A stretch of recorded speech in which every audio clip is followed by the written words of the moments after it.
કેશોદના ગ્રામ્ય વિસ્તારમાં એક યુવકે સગીરા સાથે બળજબરીપૂર્વક દુષ્કર્મ આચરતા તેના વિરુદ્ધ પોક્સો એક્ટ જ્યારે આજના કેસના અન્ય એક આરોપીએ આ વિડીયો તેમના મોબાઈલમાં મેળવવા બદલ આઈટી એક્ટ હેઠળ ગુનો નોંધાતા પોલીસે બંને આરોપીની અટક કરી જેલ હવાલે કર્યા હતા।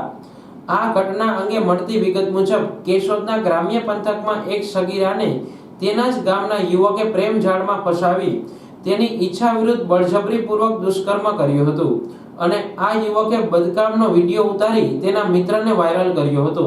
ત્યારબાદ સગીરાને ધાક ધમકી મળતી હતી। આથી સગીરાના પરિવારે ફરિયાદ નોંધાવતા પોલીસે દુષ્કર્મ અને પોક્સો ગુના હેઠળ રંગપુર ગામના આરોપી ઉમેશપુરી બાબુપુરી ગોસ્વામીની અટક કરી ધોરણસર કાર્યવાહી હાથ ધરી હતી। અમારી છોકરી છે ત્યાં ઘરે હતી અને અમે બધા મજૂરીએ ગયા હતા અને અહીંયા આવ્યો હતો એને પહોલાવી બતાવી અને બધી પછી લાલચો આપી લગ્ન કરવાની નાતે અને 2 વાર તો એના લગ્ન થઈ ગયેલા છે અને છૂટાછેડાઈ થઈ ગયા છે અને છોકરીને એવી જાળમાં ફસાવી અને પછી વિડીયો એક ઉતારી લીધો અને પછી ધમકી મારતો હતો કે તારી ઉપર હું આમ કરીને તેમ કરીને તું મારી હારે લગ્ન કરી લે। એટલે છોકરીને દબાવી દીધી બધી રીતે, એટલે છોકરી એને જાળમાં ફસાઈ ગઈ અને એની માથે આવું બળાત્કાર જેવું કૃત્ય કર્યું અને એ વિડીયો એને ફોલો કર્યો એટલે એ વિડીયો અમે પોલીસ ખાતામાં રજૂ કર્યો અને અમારી ફરિયાદ લઈ લીધી છે અને એને કડકમાં કડક અને છૂટેની એવી સજા થવી જોઈએ એ અમારી માંગ છે। જ્યારે દુષ્કર્મનો વિડીયો મેળવનાર વિરુદ્ધ આઈટી એક્ટ હેઠળ ગુનો નોંધાતા પોલીસ મિરાજ જીતેન્દ્રભાઈ ડાંગરની અટકાયત કરી હતી। પોલીસે તપાસ પૂર્ણ થતા બંનેને જેલ હવાલે કર્યા હતા।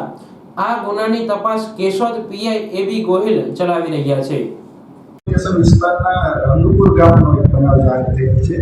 બનાવની રીતે રંગપુર ગામના એક સગીર વયની દીકરી છે તેમને પોતાની પ્રેમજાળમાં ફસાવી ફરિયાદીએ ભોગ બનનારને તેમની ઈચ્છા વિરુદ્ધ બળજબરીથી તેની સાથે શારીરિક સંબંધ બાંધી અને તેમનો વિડીયો ઉતારી અને વિડીયો વાયરલ કરેલ છે, જેના સંદર્ભે ગુનાની ગંભીરતાને ધ્યાને લઈ તાત્કાલિક અસરથી કેશોદ પોલીસ દ્વારા આઈપીસી કલમ 376(2) અને પોક્સો એક કલમ 4, 5, 6, 8 અને 12 મુજબનો ગુનો દાખલ કરેલ છે। આ ગુનાની તપાસ કેશોદ પીઆઈ શ્રી એબી ગોહિલાલ કરી રહેલ છે।